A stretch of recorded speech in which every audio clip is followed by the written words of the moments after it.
Has dating ever made you feel like you were losing your mind? If so, you're not alone.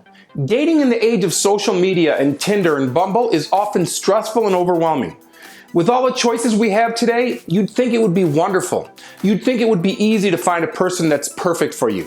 Instead, maybe the opposite's true.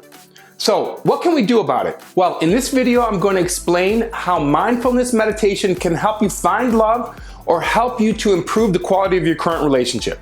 So, don't go anywhere because we're starting in 4 seconds. Hi everyone, I'm Dr. Antonio Borrello. Welcome to another video. I'm a psychologist and relationship coach, and I make weekly dating and relationship advice videos. This channel is all about helping you build great relationships so you can grow happy with the people you love. So if you're interested in making your love life the best part of your life, start now by clicking the subscribe button and the bell notification so you aren't missing anything. Okay, on to our topic, how to use mindfulness meditation to make your dating life great.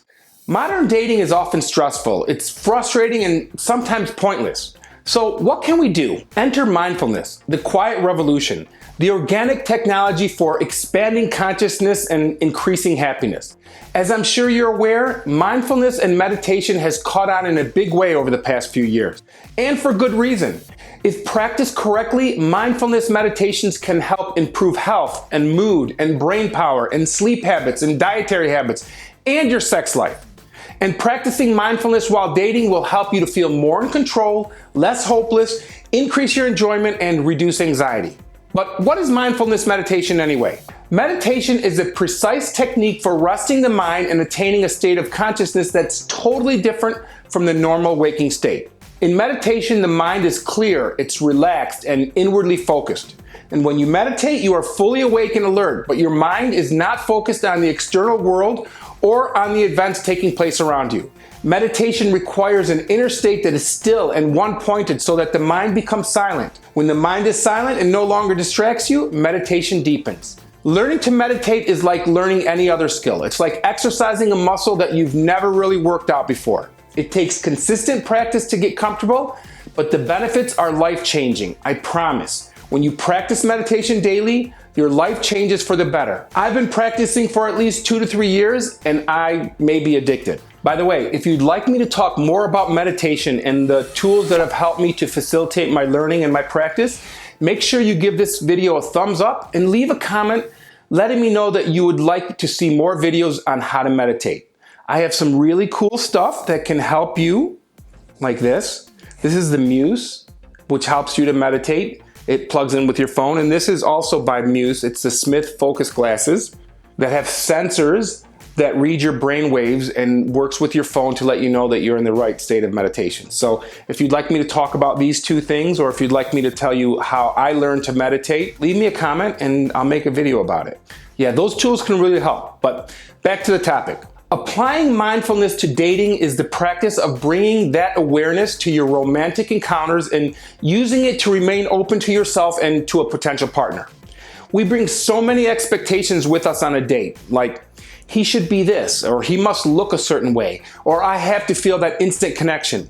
These expectations, along with our negative past dating experiences, can lead to missing out on a wonderful relationship or falling for one that's not worth your time. Learning to date mindfully allows you to be your true self and make a genuine connection.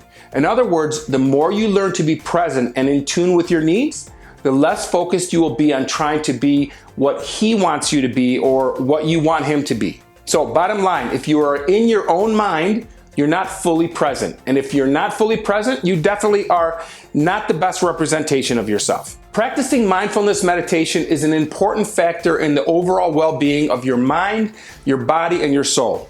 Extend those practices to dating to make the whole process healthier and happier. Here are 6 do's and don'ts for the mindful dating. Number 1, be present and observe your feelings in the moment. Mindfulness is being fully present in the here and now. Learn to capture wandering thoughts and redirect them. You'll be a better date when you're able to fully engage in a conversation with the guy you're hoping to impress. Notice yourself zoning out or getting caught up in your thoughts. Are you nervous or happy or disappointed or turned on? Just check in with yourself every so often and observe what's happening inside of you. Don't judge it, don't try to change it, just observe and make note of it. If you notice yourself getting caught up in anxious thoughts on a date, redirect yourself to the present by truly tasting your food or drink or listening actively and observing what's around you. Also, beware that getting ahead of yourself and moving too quickly can also result in dating challenges and lack of success. Remind yourself to slow down. Just get very basic but sensual. This has a way of bringing you back to yourself in the moment and gets you out of your head and nerves and judgments. Your feelings may change throughout the date, so be observant of that too. So often we focus on trying to figure out how they are feeling, and that's a waste of time. Keep the focus on you. Women often approach meeting men with the "I hope he likes me" feeling, and when you do that, anything short of getting a second date feels like a personal rejection and failure. But what if you start with whether he seems to be someone you like? Can you see the difference? The focus then shifts to how you feel and what you want and need. You stop trying to read his mind and think, does he like me? What did he mean by that? To what really counts, how you feel being with him and if you're having a nice time. Every time you wonder what he's thinking, redirect yourself to what you are feeling. Remember, it's all about you, how you feel, and how you are with him. And you can't know unless you're present in your own body and observe at the moment. Men want and need to connect with women who are in touch with their feelings, and mindfulness connects you with your feelings. Number 2, leave your past in the past. Mindfulness involves a willingness to be with what is and being able to accept the present reality, whether you like it or not. It can be a helpful dating strategy. We bring so many expectations and hopes and fears with us on our dates. He better not do this, or he better do that. I hope he's cute or tall or funny. Let go of all that and just observe what he does and doesn't do. And again, do it with curiosity and not judgment. You can notice that his pants are wrinkled, but no judgment, just wrinkled pants. If he says something that you're not thrilled with, say, that's interesting. Tell me more about that. Get curious, learn more. You can always judge him later. Being non-judgmental on a date will make it so much more relaxed for both of you. I guarantee it. Using mindfulness in dating will make you a better, more desirable date.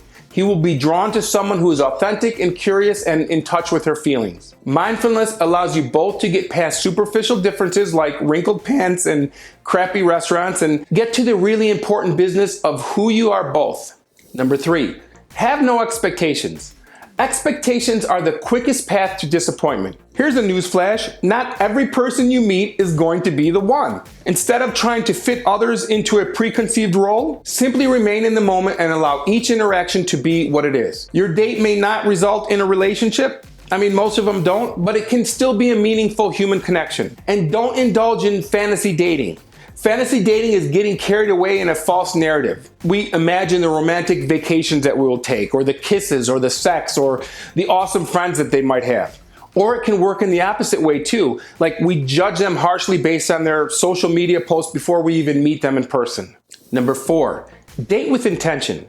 Pretty much everything, dates or business meetings, go better when you set an intention in advance. It can be simple, like I want to share a meaningful connection, or I want to learn something new. Taking 5 minutes to set an intention before a date may not seem like much, but it will give you clarity and purpose and the power of presence.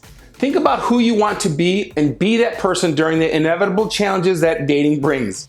Have compassion, be kind, and be patient. Practice being less reactive in high-stress situations or when things don't go your way by pausing and checking in with yourself before acting. Number 5, listen to your inner voice and communicate your thoughts without blame. If you're sitting across a table from someone and your subconscious is telling you that you're not compatible with this person, then listen to that inner voice. This is especially hard when you're attracted to someone that you sense isn't looking for the same things as you. But those are the moments when it's most important to be vulnerable and admit what you really want. It's better to figure out that you aren't a match now, regardless of how attracted you are to them, than after a few dates and more of yourself is invested. Number 6, date with integrity.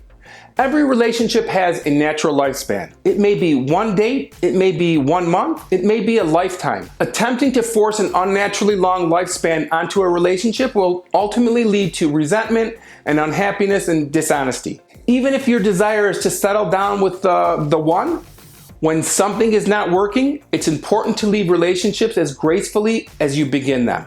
Just because a relationship ends doesn't mean it was a failure. Trust that it served the purpose it was meant to serve. And no ghosting. The worst thing that's happening these days is ghosting, where a person just disappears. I mean, we are humans interacting with humans. Treat people how you want to be treated. Be honest and straightforward and avoid ghosting. If you're not interested, come out and say it in a way that's really true and authentic. So it's important to take a step back and be sure that you're actually choosing your own dating path rather than being swept along, and that you keep checking in with yourself to make sure that you're enjoying it and getting something from it. It's important to stay mindful. So if you found this video helpful and informative, please hit that thumbs up button. And if you're interested in building great relationships so you can grow happy with the people you love, make sure that you subscribe to this channel and hit that bell notification. Thanks for watching. I'll see you in the next video.